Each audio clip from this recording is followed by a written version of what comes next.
अकोला जिल्ह्यातल्या अकोट शहरात सगळीकडे असा कडकडीत बंद पाळण्यात आलाय। हा बंद कुठल्या राजकीय पक्षानं किंवा संघटनेनं केलेला नाही, तर सर्वसामान्य अकोटकरांनी एकत्र येत हा बंद पाळलाय।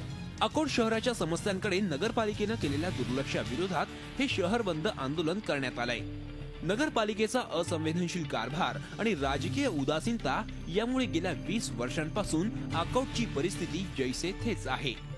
याच कारभाराविरोधात अकोटकर एकत्र आलेत। सर्व स्तरावरील नागरिकांनी बंद मध्ये सहभाग घेतलाय।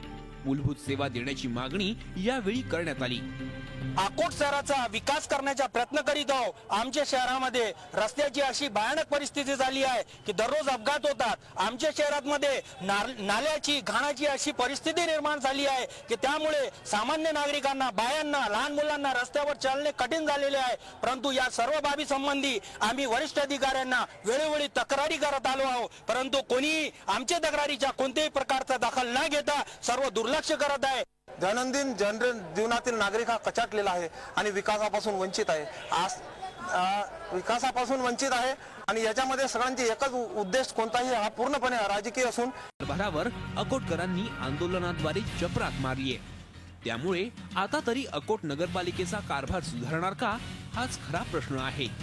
जयेश जगड, झी मीडिया, अकोला। झी 24 तास रहा एक पाऊल पुढे।